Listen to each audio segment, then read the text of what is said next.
যে আৰাধ্য ভগৱান ৰামক আনিব পাৰে ৰামক বোলে তেওঁলোকে লৈ আনে এইখন চৰকাৰে যদি বিজেপি নেতৃত্বাধীন চৰকাৰে যদি ভগৱান ৰামক লৈ আহিব পাৰে অযোধ্যালৈ তেনেহলে মই এটা কথা সুধিব বিচাৰিছো আমাৰ অসমৰ হিয়াৰ আমঠু অসমৰ সম্পদ জুবিন গাৰ্গ দেৱৰ হত্যাৰ লগত জড়িত হত্যাকাৰীকেইটাক সোনকালে ধৰি আনি শাস্তি কিয় দিব নোৱাৰে যদি ভগৱান ৰামক তেওঁলোকে আনিব পাৰে অযোধ্যালৈ তেন্তে জুবিন গাৰ্গ দেৱৰ হত্যাৰ লগত জড়িত হত্যাকাৰীকেইটাক কিয় আনিব নোৱাৰে এতিয়ালৈকে যেতিয়া মুখ্যমন্ত্ৰী হিমন্ত বিশ্ব শৰ্মা ডাঙৰীয়াক সোধা হয় যে জুবিন গাৰ্গ দেৱৰ হত্যাৰ লগত জড়িত হত্যাকাৰীকেইটাক কেতিয়া শাস্তি দিয়া হ'ব তেতিয়াই তেওঁ কৰে হিন্দু মুছলিমৰ কথা যেতিয়া জুবিন গাৰ্গ দেৱৰ ন্যায়ৰ কথা সোধা হয় গোটেই অসমবাসীয়ে ন্যায় বিচাৰে তেতিয়া মুখ্যমন্ত্ৰী হিমন্ত বিশ্ব শৰ্মা ডাঙৰীয়াই কি কৰে হিন্দু মুছলিম যেতিয়াই সিংগাপুৰলৈ SIT টিম কেতিয়া যাব সেই সন্দৰ্ভত অসমবাসীয়ে প্ৰশ্ন কৰে তেতিয়াই মুখ্যমন্ত্ৰী ডাঙৰীয়াই হিন্দু মুছলিম কৰে যেতিয়া সোধা হয় যে সিংগাপুৰত নোযোৱাকৈ কেনেদৰে তদন্ত সম্ভৱ হয় সেই বিষয়ে যেতিয়া সোধে তেতিয়াই কয় হিন্দু মুছলিমৰ কথা মুখ্যমন্ত্ৰী ডাঙৰীয়া আপুনি হিন্দু মুছলিমৰ এই নতুন ছবিখন যিখন আহি আছে 26ত ৰিলিজ কৰিব অসমবাসী কোনো কাৰো ইচ্ছা নাই হিন্দু মুছলিমৰ কথা শুনিবৰ কাৰণে আপুনি কালি ফেসবুকত এটা পোস্ট লিখিছে যে মুছলমানৰ সংখ্যা 38% বৃদ্ধি হৈছে জনসংখ্যা তাৰ আগদিনা আপুনি কি কলে যে মিয়াসকলৰ জনসংখ্যা বৃদ্ধি পাইছে 38% এটা এটা কথা খুদিব বিচাৰিছো কিন্তু আমি সাধাৰণ ৰাইজে হিন্দু মুছলিম কৰিব বিচাৰা নাই আমাৰ এটাই প্ৰশ্ন জুবিন দাই কেতিয়া ন্যায় পাব তথাপিও আপোনাক এটা কথা খুদিব বিচাৰিছো আপুনি আগদিনা কলে মিয়াসকলৰ জনসংখ্যা বৃদ্ধি হৈছে তাৰ নেক্সট ডে ফেসবুকত পোস্ট দিলে যে মুছলমানসকলৰহে জনসংখ্যা বৃদ্ধি হৈছে প্ৰথমে আপুনি ক্লেৰিফাই কৰক যে কাৰ জনসংখ্যা বৃদ্ধি হৈছে আপোনাৰ ফেসবুকটো কোনে চলায় লগতে আপোনাক এইবিলাক যে স্ক্ৰিপ্ট কোনে লিখিলে হিন্দু মুছলিমৰ কথা ক'ব কাৰণে প্ৰথমে নিজে ক্লিয়াৰ হৈ ল'ব আপুনি 20 বছৰ মুখ্যমন্ত্ৰী আপুনি 20 বছৰ মন্ত্ৰী আছিল 5 বছৰ মুখ্যমন্ত্ৰী আছিল কৰিলে কি আপুনি মানে বিফল মন্ত্ৰী লগতে এজন বিফল মুখ্যমন্ত্ৰী হয় আপুনি যদি এইবিলাক সমাধানে কৰিব নোৱাৰিলে আপুনি যেতিয়াই সমস্যা অসমত দেখা দিয়ে তেতিয়া আপুনি কি কয় হিন্দু মুছলিম মিয়া বাংলাদেশী যিজন ব্যক্তিয়ে আপোনাৰ কথাই কৈছো যিজন ব্যক্তিয়ে বিধানসভাত জয় বাংলা বুলি কয় সেইজন ব্যক্তিয়ে মুছলিমৰ জনসংখ্যা বাঢ়িছে মিয়াৰ জনসংখ্যা বাঢ়িছে বাংলাদেশৰ মানে বাংলাদেশী মানে ইয়াত দবদপনি হৈছে এইবিলাক কথা আপোনাৰ মুখৰ পৰা শুভা নিদিয়ে কাৰণ আপুনি নিজে জয় বাংলা বুলি বিধানসভা মজিয়াত কোৱা মানুহ আপুনি কেজন এটালকে বাংলাদেশী খেদিলে ককচোন সৰ্বানন্দ সোণোৱাল ডাঙৰীয়াৰ দিনত তেওঁ 20 জন খেদ ধৰিলে আপুনি 6 জন মাত্ৰ 26 জন আৰু আপুনি হিন্দু মুছলিম মিয়া এইবিলাক ৰাজনীতি কৰিবলৈ আহে এইবিলাক ৰাজনীতি অসমৰ ৰাইজৰ বহুত অমুৱালে আৰু এটা জুবিনদাৰ ন্যায় কেতিয়া পাব হেতুহে লাগে এখাৰ কথা আছে নহয় সগুন যিমান ওপৰলে নুৰকিয় কিন্তু চকু সদায় মৰা খৰ ওপৰতে এতিয়া আপুনি হিন্দু মুছলিমৰ কথা বাদ দিয়ক জুবিনদাৰ ন্যায়ৰ কথা আমি জানিব বিচাৰিছো অসমবাসী ৰৈ আছে আপুনি আই মাতৃক সন্মান কৰে নহয় জানো আপুনি আই মাতৃ বহুত সন্মান কৰে আপুনি কৈছিলে যে কংগ্ৰেছে আই মাতৃসকলক সন্মান কৰিব নাজানে ঠিক আছে বাৰু আপোনাৰ কথামতে মাতিলো যে কংগ্ৰেছে আই মাতৃসকলক সন্মান কৰিব নাজানে কিন্তু আপুনি আৰু আপোনাৰ দলে আই মাতৃসকলকটো সন্মান কৰে তেনেহলে আই মাতৃসকলৰ সুযোগ্য সন্তান অসমৰ সম্পদ হিয়াৰ আমঠু জুবিন গাৰ্গ দেৱক ন্যায় কেতিয়া দিব জুবিন গাৰ্গ দেৱৰ হত্যাকাৰী কিতাক ধৰি আনি কেতিয়া শাস্তি দিব আই মাতৃসকলে জানিব বিচাৰিছে আজি সেই আই মাতৃসকলক যদি সন্মান কৰে গৰিমা গাৰ্গ শইকীয়াই সেইদিনা সোণাপুৰত গৈ পেলাই কান্দি কান্দি ন্যায়ৰ বাবে প্ৰাৰ্থনা কৰিছে কাতৰ অনুৰোধ কৰিছে আজি আই মাতৃৰ এই অৱস্থা হৈছে আপোনাৰ লাজ নালাগে তাৰ পিছত কয় আই মাতৃসকলক আপুনি সন্মান কৰে এই নেকি সন্মান আজি ন্যায়ৰ বাবে স্বামীৰ ন্যায়ৰ বাবে পত্নীয়ে এইদৰে কাতৰ আহ্বান কৰিবলগীয়া হৈছে আৰু আপুনি তাৰ পিছত কি কৰে হিন্দু মুছলমানৰ মানে এই খেলাখন খেলিবলৈ আহে আজি আপুনি আপোনাৰ এটা নিউজ দেখিবলৈ পালো আপুনি কৈছে যে সিংগাপুৰৰ প্ৰবাসী অসমীয়াসকলে তদন্তত সহযোগিতা কৰাৰ ইংগিত পোৱা গৈছে এইটো এটা ভাল খবৰ লগতে সিংগাপুৰৰ চৰকাৰৰ আইনী সহযোগিতা বিচাৰি পত্ৰ ভাৰত চৰকাৰ এটা প্ৰশ্ন হল ঠিক আছে বাৰু সিংগাপুৰৰ প্ৰবাসী অসমীয়াসকলে তদন্তত সহযোগিতা কৰিব কিন্তু এটো ভাল খবৰ কেনেকৈ হল ভাল খবৰ তেতিয়া হ'ব যেতিয়া জুবিনদাৰ ন্যায় পাব জুবিনদাৰ হত্যাৰ লগত আপুনি যেহেতু নিজে কৈছে যে হত্যা কৰা হৈছে সেই জুবিনদাক যোনে হত্যা কৰিছে সেই হত্যাকাৰী কিটা কেতিয়া শাস্তি দিব যোনদিনাখন শাস্তি দিব সেইদিনাহে এটো ভাল খবৰ বুলি ক'ব পাৰি এতিয়ালকে এটো ভাল খবৰ নহয় আৰু এতিয়া সিংগাপুৰৰ চৰকাৰৰ আইনী সহযোগিতা বিচাৰি পেলাই যে পত্ৰ প্ৰেৰণ কৰিছে ভাৰত চৰকাৰ ইমান দিন লাগিলে নে ইমান দিন লাগিলে নে আজি গৰিমা গাৰ হৈকে কন্দাৰ পিছত আহ্বান জনোৱাৰ পিছত আপোনালোকৰ গা লৰিলে এই মাতৃক সন্মান লগতে ৰাজ্যিক বৈদেশিক মন্ত্ৰী প্ৰবিত্ৰ মাঘেৰিতে ডাঙৰীয়া কি কৈছে যে কংগ্ৰেছে জুবিন গাৰ্গ দেৱক লৈ ৰাজনীতি কৰিছে শুনক ৰাজনীতি আমি কৰা নাই ৰাজনীতি কৰিছে আপোনালোকে এতিয়া এটা কথা কওকচোন সিংগাপুৰ নোযোৱাকৈ বিজ্ঞানসন্মত তদন্ত কেনেকৈ সম্ভৱ বুজাই দিয়ক প্ৰবিত্ৰ মাঘেৰিতা ডাঙৰীয়া আপোনাক সুধিছো লগতে আপুনিতো বিদেশ ৰাজ্যিক মন্ত্ৰী হিচাপে সিংগাপুৰত এছআইটি টিম যোৱাৰ ক্ষেত্ৰত আপুনি ভাৰত চৰকাৰৰ লগত কি ধৰণৰ আলোচনা কৰিছিলে আমি অসমবাসীয়ে জানিব বিচাৰিছো আপুনি সেইজন নাছিলে জানো যিজনে জুবিন গাৰ্গ দেৱৰ লগত কা আন্দোলনৰ সময়ত খুব আন্দোলন কৰিছিলে আৰু একে ৰাতিৰ ভিতৰতে একে কুবে আপুনি মন্ত্ৰী হৈ গল বিজেপি শৰণাপন্ন হৈ গল আপোনাৰ নিচিনা মানুহে এনে ধৰণৰ কথা ক'ব কাৰণ ৰাজনীতি আপুনি কৰে এটা কথা মনত ৰাখিব আপোনাৰ জীৱনৰ উন্নতিৰ প্ৰথম জখলাডালে হৈছে জুবিন গাৰ্গ দেৱ হেতু কথা নাপাহৰিব কিন্তু আৰু কংগ্ৰেছে কি কৰে ৰাজনীতি কৰিছে ৰাজনীতি আপোনালোকে কৰিছে কোনে কৈছে মোক ভোট দিলে মিঠাতেল দিম জুবিন গাৰ্গক যদি মই ন্যায় দিব নোৱাৰো মোক আপোনালোকে ভোট নিদিব জুবিন গাৰ্গৰ 10% অনুৰাগী আমাক ভাল পায় জুবিন গাৰ্গৰ হত্যাৰ লগত জড়িত অভিযুক্তক ধৰাৰ কাৰণে আমাক ৰাইজে ধন্যবাদ দিব লাগে মুখ্যমন্ত্ৰীক ধন্যবাদ দিব লাগে এইবিলাক কোনে ৰাজনীতি কৰিছিলে লগতে ইয়াৰ আগৰবাৰ যেতিয়া ইলেকশ্যন হৈছিলে ভূপেন হাজৰিকা দেৱৰ গান লগাই লগা কোনে ভোট বিচাৰিছিলে আমি বিচাৰিছো নেকি জুবিন গাৰ্গ দেৱক লৈ কোনে এতিয়া ৰাজনীতি কৰিছে সকলোৱে জানে এতিয়া অৰুণোদয় আঁচনি দিছে উদ্যমিতা আঁচনি দিছে তাৰ উপৰি কি কৈছে জুবিন গাৰ্গ দেৱক যদি ন্যায় দিব নোৱাৰে মোক ভোট নিদিব তেওঁৰ অনুৰাগী আপোনালোকৰ অনুৰাগী হ'ল জুবিন দাৰ লগত আপোনালোকে নিজকে কম্পেয়াৰ কৰে হা লাজ নালাগে জুবিন দা আছে এজন শুদ্ধ আত্মা হয় আপোনালোক জানো শুদ্ধ পৰিষ্কাৰ জানো আপোনালোকতো কেতিয়াও পৰিষ্কাৰ নহয় মানে কথাটো মানে এনেকুৱা নেকি আপুনি মেট্ৰিক পাছ নকৰাকৈ স্নাতকোত্তৰ লাভ কৰিব বিচাৰিছে যেনেদৰে ইলেকশ্যন নেখেলাকৈ আপুনি মন্ত্ৰী হলে এইবিলাক কৈ লাভ নাই এতিয়া অসমৰ ৰাইজে বুজি পাইছে সেই কাৰণে কৈছে মুখ্যমন্ত্ৰী ডাঙৰীয়া হিন্দু মুছলমানৰ ছবিখন 26 ৰিলিজ কৰিব আমাক এতিয়া অসমবাসীক লাগে যে জুবিন দাই ন্যায় কেতিয়া পাব যদি ভগৱান ৰামক আপোনালোকে আনিব পাৰে তেহলে জুবিন দাৰ হত্যাৰ লগত জড়িত হত্যাকাৰীকেইটাকো আপোনালোকে ধৰি আনিব পাৰিব লাগে মূল কথা ধৰি আছে এতিয়া মূল কথা কোৱা মানুহৰ কথা বতৰাবিলাক আসল কথাবিলাক এতিয়া টিভিত প্ৰচাৰ নহয় এতিয়া টিভিৰ যিসকলে কষ্ট কৰি যিবিলাক সংবাদকৰ্মীয়ে বাতৰিবিলাক আমাৰ পৰা সংগ্ৰহ কৰে আমাৰ কথা বতৰাবিলাক যিবিলাকে ৰেকৰ্ড কৰে সেই সাংবাদিকসকলে তেওঁলোকৰ গাত দুখ নাই তেওঁলোকে কয় যে এনেকুৱা ইনষ্ট্ৰাকচন আহিছে চৰকাৰৰ পৰা যে এতিয়া কোনো সংগঠনৰ মানে সঁচা কথা কোৱা সংগঠনৰ বাইট নাবাজিব সেই ইনষ্ট্ৰাকচন আহিছে এইবিলাক এনেই অহা নাই এতিয়া চৰকাৰ প্ৰশংসা কৰা মানুহৰ বাতৰিহে বাজিব আজি চৰকাৰে যেটো আপোনাৰ এসআইটি গঠন কৰি দিছে সেই এসআইটিক আস্থাত ৰাখিছো বুলি কোৱা মানুহৰ বাইট বাজিব আজি টিভিত আজি সন্দেহ প্ৰকাশ কৰা মানুহবিলাকৰ আসল ঘটনাটোৰ সম্পৰ্কত যিবিলাক মানুহে কথা কব সেই বাইট আপোনাৰ টিভিত চলাব নোৱাৰে আজি সেই পৰিবেশ আহিছে নাম নলওঁ কিন্তু এই মুহূৰ্তত যিমান ইলেক্ট্ৰনিক মিডিয়াৰ আসলতে সাংবাদিক বন্ধু আছে সকলোৱে সেই কথাবিলাক জানে কিন্তু এতিয়া কি কৰিব উপায় নাই সকলোৱে জানে গতিকে এই মুহূৰ্তত আপোনালোকে কথাবিলাক বুজিবলৈ যত্ন কৰক মেইন কথা যিবিলাক মানুহে কৈছে সঁচাকৈ কৈছো আপোনালোকক সেই কথা বতৰা এতিয়া ৰাইজৰ মাজত নাযাবৰ কাৰণে টিভিৰ যিবিলাক আসলতে ডিজিটেল পেজ আছে সেই পেজবিলাকত সেইবিলাক বন্ধ কৰিবৰ কাৰণে ইনষ্ট্ৰাকচন দিয়া হৈছে চৰকাৰ বিৰোধী কোনো বাইট কোনো প্ৰতিক্ৰিয়া এতিয়া টিভিত নাবাজে এনেকুৱা পৰিবেশ এনে অহা নাই সেই কথা বতৰাবিলাক আগত ৰাখি সেই কথা বতৰাবিলাকৰ গভীৰতালৈ নোযোৱাকে এনে আমি সমালোচনা কৰিছো বুলি আপোনালোকে কেতিয়াও নাভাবিব গতিকে আপোনালোকে দেখিছে যে চাৰিওফালে মুখ্যমন্ত্ৰী এইটো আপুনি দেখি পাইছে না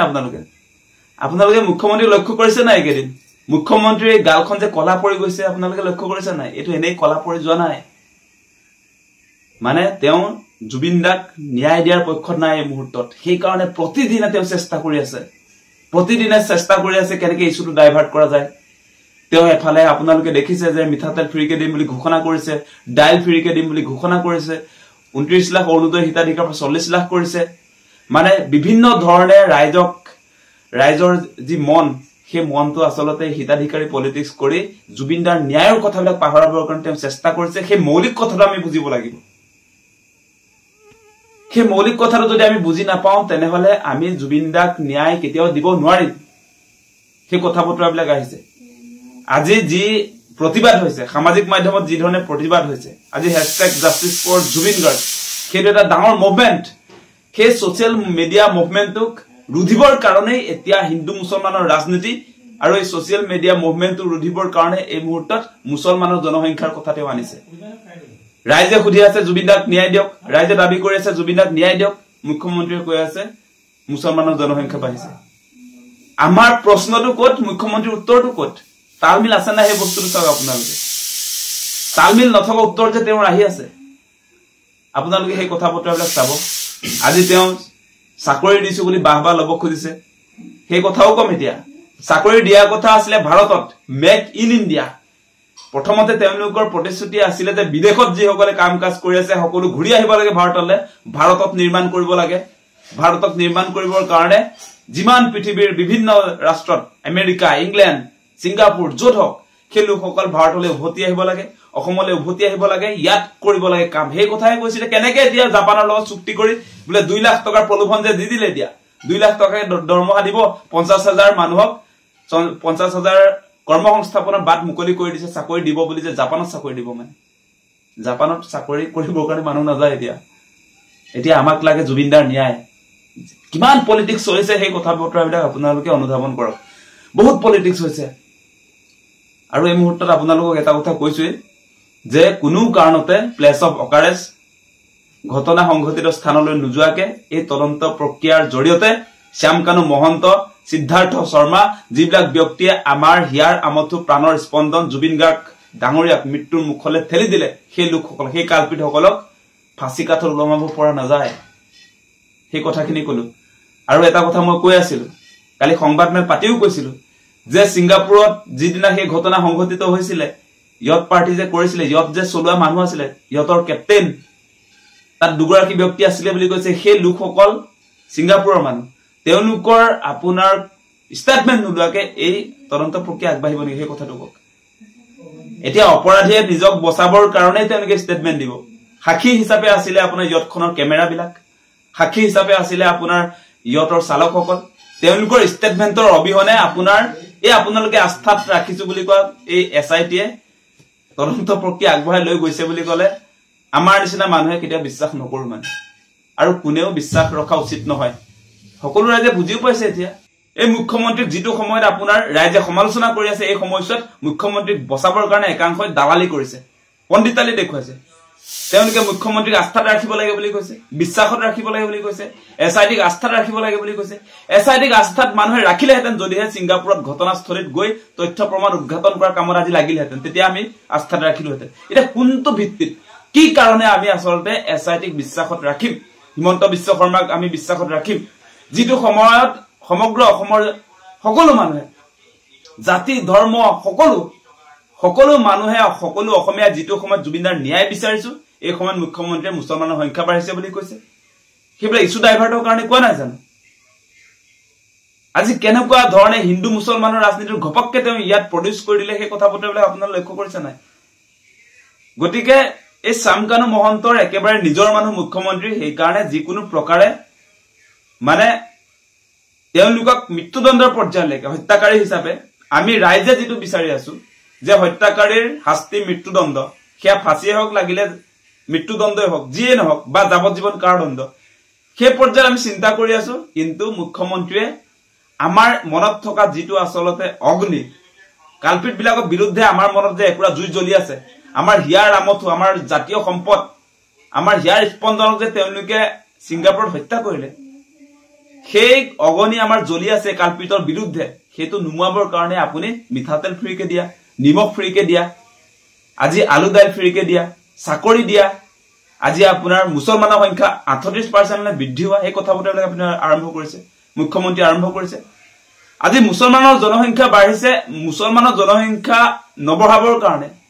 বা নিয়ন্ত্ৰণ কৰিবৰ কাৰণে 2016 চনৰ পৰা আপোনালোকৰ ডাবল ইঞ্জিনৰ চৰকাৰ চলি আছে ন কোনখন আইন আনিলে মানে এনেকুৱা খং উঠি আছে নহয় এই মুহূৰ্তত ব্ল্যাকমেইল নকৰিব সেই কথাটো আমি স্পষ্ট কৰি দিছো মুছলমানৰ জনসংখ্যা বাঢ়িছে আপোনালোকে ঘোৰা ঘাস কাটি আছিল নেকি মানে ঘোৰা ঘাস কাটি আছিল আপোনালোকে ইমান দিনে কি কৰি আছিল আপোনালোকৰ আইনখনৰ নামটো কি মুছলমানৰ জনসংখ্যা ৰোধ কৰিবৰ কাৰণে ৰাইজক যে ভয় খুৱাই আছে কেলে জুবিনদাৰ ন্যায়ৰ দাবীটো উত্থাপন কৰাৰ কাৰণে মানুহৰ মন মগজু বিপথে পৰিচালিত কৰিবৰ কাৰণে এতিয়া আপুনি মুছলমানৰ জনসংখ্যা বাঢ়িছে সেই কনসেপ্টটো মানুহৰ মনত সেটিং কৰিব খুজিছে নহব দেই মুখ্যমন্ত্ৰী ডাঙৰীয়া বহুত হৈ গল আপুনি যিমান কথা কক লাগিলে যিমান কথা কওক, যিমান প্ৰলোভন নিদিয়ক কিয়, যিমান হিন্দু মুছলমানৰ ৰাজনীতি নকৰক কিয়, এইবিলাক চব উফৰি যাব। জুবিন দা আপোনাৰ ধৰ্মীয় পলিটিক্সৰ ঊৰ্ধত। এতিয়া আপোনালোকে দেখিছে এটা কথা, জুবিন দাৰ মৃত্যুৰ পাছত ধাৰাবাহিকভাৱে শ্ৰদ্ধাঞ্জলি অনুষ্ঠানবিলাকত আমি দেখিছো যে সৰ্বধৰ্মৰ তাত পাঠ হৈছে, প্ৰাৰ্থনা সভা হৈছে। আজি এই সময়ছোৱাত আজি মুখ্যমন্ত্ৰীয়ে হিন্দু মুছলমান কৰি মানুহক ব্লেকমেইল কৰি আছে। নহব, সেই কথা স্পষ্ট কৰি দিছো। আপুনি যিয়ে নকৰক, আমাৰ বেলেগ একো কথা এই মুহূৰ্তত নুশুনো। জুবিন গাৰ্গৰ ন্যায় লাগে, সেই কথাটো আমাৰ স্পষ্ট। সেইটো হৈছে ষ্ট্ৰেইট ফৰৱাৰ্ড কথা। বেলেগ আমি একো কথা বুজি নাপাওঁ। এতিয়া বেলেগ একো কথা বুজি নাপাওঁ। কথা হ'ল সি এটা ৰাম বেপাৰী, অসমবাসীয়ে নতুনকৈ ক'ব লগা নাই। সি তাৰ মনত আগৰ পৰা মই যিমান দূৰ জানো, সি যিমানে অসমীয়াত ভাষা নকওক কিয় আন্তৰিকতা একেবাৰে নাই জাতিটোৰ প্ৰতি, ভাষাটোৰ প্ৰতি। তাতকৈ ইণ্টাৰেষ্টিং কথাটো হ'ল 2019 চনত যেতিয়া জুবিন দাৰ ঘৰত খাৰঘুলিত মই এজোপা নাহৰ ৰুব গৈছিলোঁ, মোৰ অকণমান জাষ্ট জেগাটো ভুল হোৱাত সি মোক এটা এষাৰ কথা কৈছিলে। দুপৰীয়াখন গৈছিলোঁ আমি সিদ্ধাৰ্থে, প্ৰতিধ্বনি জুবিন দাৰে সৃষ্টিৰ এটা দল 2019 চনত। সেই তেতিয়া মোক কৈছিলে তোৰ বাপেৰৰ মাটি নেকি, কৈ পেলাই বুকুত ধৰিছিলে। তাৰ লগত আৰু দুজন মাৰুৱী ল'ৰা আছিলে, বুকুত ধৰি মোক এইখিনিত ঘুচিয়াইছিলে। মই সৰু তেতিয়া, আচলতে মই তেতিয়া ডিগ্ৰী কমপ্লিটেই হোৱা নাই। ত' ময়ো দুঘোচামান দিলোঁ, সিও মোক মাৰিলে, মাৰি পেলাই গলত ধৰি পেলাই মোক গতিয়াই পেলাই মাটিত বগৰাইছিলে। গোটেই ল'ৰা ছোৱালী আমাক দেখিছিলে। সেইখিনি কৰি সেই গাড়ীত উঠি পেলাই গুচি গ'ল। তাৰপিছত জুবিন দা শুই আছিলে। জুবিন দা উঠালৈকে আমি ৰখি তাতে কন্দা কটা হ'ল, গোটেই হাহাকাৰ হ'ল, ডুব চুপ পালোঁ, তেজ ওলাল। তাৰপিছত মিটিং এখন হ'ল, জুবিন দাক কোৱা গ'ল। তো দাদাই এটা কথা কৈছে, মই সিদ্ধাৰ্থক বুজাম, সেই ল'ৰাটো বৰ উৎপাত হৈছে তাৰ। আৰু সেই সময়ছোৱাত কিন্তু মই যিখিনি আমাৰ মিউজিচিয়ান আছিলে, প্ৰিয়াংকু দাই হওক, ঋষভ দাই হওক, তাহাঁতে কিন্তু বস্তুটো বুজি পাইছিলে। তাহাঁতে ঘটনা আছে যে একেবাৰে 19 চনৰ জুন মাহৰ কথা, এইটো জুন মাহৰ কথা। আৰু তেতিয়াৰ পৰা আমি 2-1.5 বছৰমান তাৰ লগত মোৰ মাতবোল নাই। কিন্তু ইমান দূৰ আপোনালোকক আজি খুব মানে দমত আৰু খুব সাহসত কৈছোঁ, সি এটা এনেকুৱা বেপাৰী যে জুবিন দাই যদি গম পায় যে দাদাই পাব লাগে 1 লাখ টকা, সি অলৰেডি মাৰ্কেটত লৈ আছে 3-4 লাখ টকা। আজি গাড়ীখনৰ নামত সি 2 লাখ টকাত গাড়ীখন 2,75,000 নে 2,20,000 টকাত পাজেৰ'খন বনাবলৈ দিছিলে।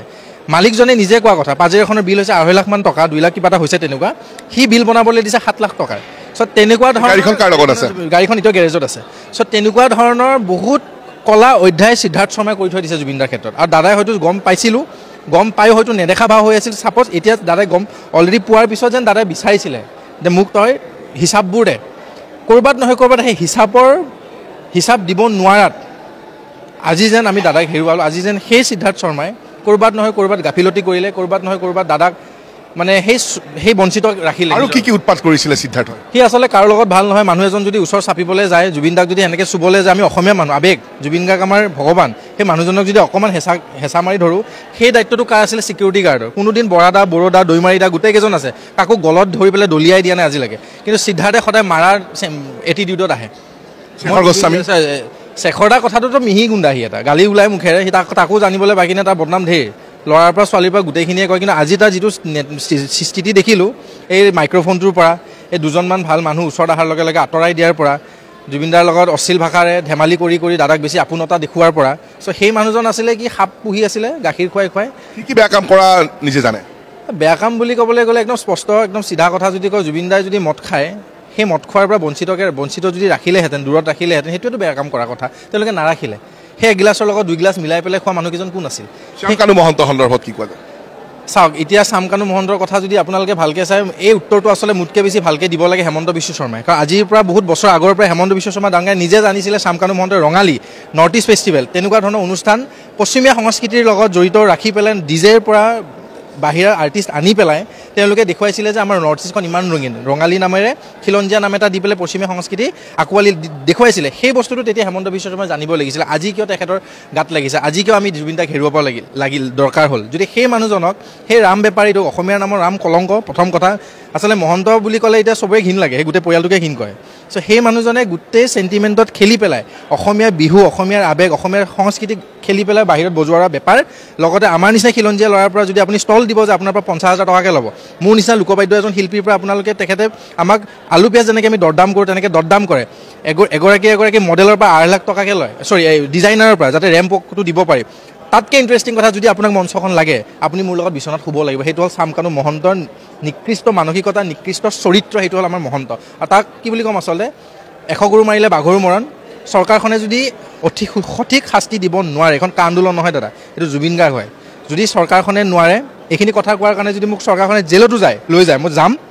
ৰাইজক এৰি দিয়ক। আমাক ন্যায় লাগে, আমি ন্যায় দিম। অলৰেডি অসমীয়া জাতিটোৰ এই যিটো ৰাইজৰ আদালত, তাতে কিন্তু তেওঁলোকে অলৰেডি শাস্তি দোষী সাব্যস্ত হৈ গৈছে। আমি অলৰেডি দোষী বুলি ভাবোঁ, পাপী আচলতে, দোষী নহয়। নাই চাওক, মইতো কৈ আছোঁ যে হিমন্ত বিশ্ব শৰ্মা আৰু SIT এইবিলাকে যিবিলাক ফুংফাং কথা কৰি আছে, এই যে কোনোবা PSO ধৰিছে, কিবা ধৰিছে, মই সদায় কৈ আছোঁ, আপোনালোকে যদি মোক ছ'চিয়েল মিডিয়াত চাই,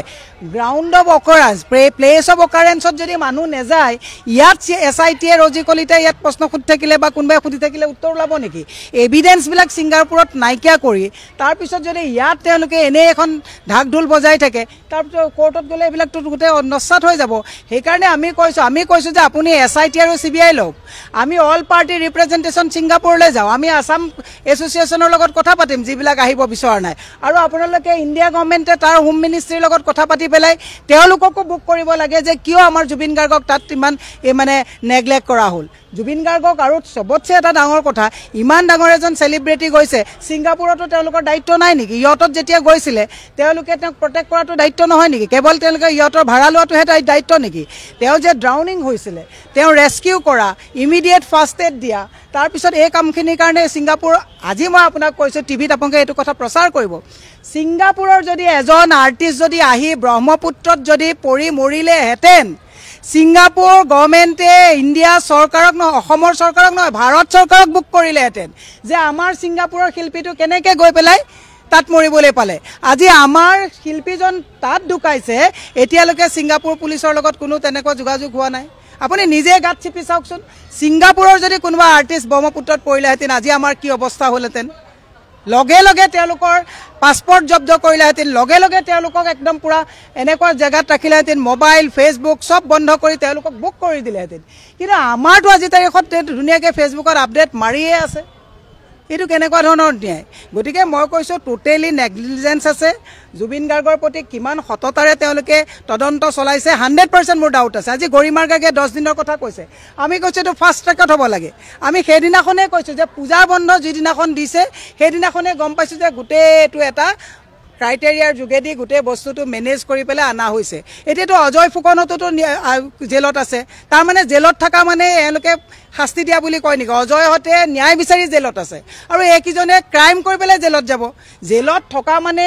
এইটো ন্যায় দিয়াটো নুবুজায়। মই সেইকাৰণে কৈছোঁ ন্যায় বিচৰাসকলক য'ত জেলত ৰাখিছে তেওঁলোকক অতি সোনকালে জেলৰ পৰা উলিয়াই দিব লাগে। ন্যায় বিচৰাসকলক যিটো মানে পুলিচে লাঠিৰে চাট দিছে, এইবিলাকো অন্যায় হৈছে, সেইবিলাকক উলিয়াই দিব লাগে। আৰু ছিংগাপুৰৰ এভিডেঞ্চ কালেক্ট কৰিবৰ কাৰণে বিচাৰা যিটো ৰিপৰ্ট, এই কথাবিলাক খোল্লা হ'ব লাগে। আৰু মইতো দেখিছোঁ এওঁলোকে যিখন নাটক চাটক কৰিছে, এতিয়া তদন্ত যি হ'ব ভিডিঅ' কনফাৰেন্সত গোটেই অসমৰ মানুহে জানাকৈ একচুৱেলি হ'ব লাগে তাত মেনেজ হৈছেনে নে কিবা বেলেগ কিবা সুৰুঙা ৰখি গ'ল। জুবিন দা আমাৰ মাজৰ পৰা হেৰাই যোৱা আজি 26টা দিনে সম্পূৰ্ণ হ'ল, কিন্তু এই মুকলি আকাশৰ তলত আছে এই অপৰাধী কেইজন, পাপী কেইজন। হয়, আজি মীৰা বৰঠাকুৰবাৰীয়ে যিখিনি কথা কৈছে সম্পূৰ্ণ শুদ্ধ কথাই কৈছে। আপোনালোকে ধৰিব পাৰিছে যে যিখিনি ভিতৰত হৈ আছে, যিখিনি কথা ভিতৰত এই অপৰাধী কেইজনৰ পাতি থকা হৈছে, সকলোবোৰ ভিডিঅ' কনফাৰেন্সৰ যোগে আমাৰ সমগ্ৰ অনুৰাগীয়ে, জুবিনদাৰ যিখিনি অনুৰাগী আছে, জুবিনদাৰ কাৰণে যিখিনি মানুহ মৰিব বিচাৰিছে, সেইখিনি মানুহে যাতে দেখা পায় ভিতৰত কিবা চলি আছে নে, কি চলি আছে, কি কথা পাতি আছে। ঠিকে কৈছে মীৰা বৰঠাকুৰবাৰীয়ে, আকাশজ্যোতিয়ে যিখিনি কথা কৈ গ'ল সম্পূৰ্ণ শুদ্ধ কথাই কৈ গৈছে। পলাশীত আছে, সকলোৱে নিজৰ নিজৰ মনৰ কথাখিনি সামাজিক মাধ্যমৰ আগত, সংবাদ মাধ্যমৰ আগত আপোনালোকক জনাব বিচাৰিছে যে ভিতৰত কি চলি আছে, আচলতে ৰাজ্যত কি চলি আছে। সকলোৱে আশাৰে বাট চাই আছে জুবিনদাৰ ন্যায়ৰ বাবে। জুবিনদাৰ লিখীয়া সম্পদ এজন যেতিয়া আমাৰ মাজৰ পৰা নাইকিয়া হৈ গৈছে, তেওঁৰ কাৰণে মৰিবলৈও ভয় নকৰা লোক আজি আশাৰে বাট চাই আছে জুবিনদাৰ হোৱাৰ পাছৰ পৰা। কিন্তু এই অপৰাধী কেইজনৰ লগত কি কথা পাতি আছে, কিয় ইমান দিনে জুবিনদাৰ ন্যায় দিব পৰা নাই, সেইবাবে সকলোৱে নিজৰ মতামত প্ৰকাশ কৰিছে। যদিহে আপোনালোকে ভিডিঅ'টো গুৰুত্বপূৰ্ণ বুলি ভাবিছে, ভিডিঅ'টো সকলোৰে মাজত আগবঢ়াব, আপোনালোকৰ মতামত কমেণ্টৰ যোগে জনাবলৈ নাপাহৰিব। ভিডিঅ'টো সম্পূৰ্ণ চোৱাৰ বাবে সকলোৰে বহুত বহুত বেছি ধন্যবাদ থাকিল।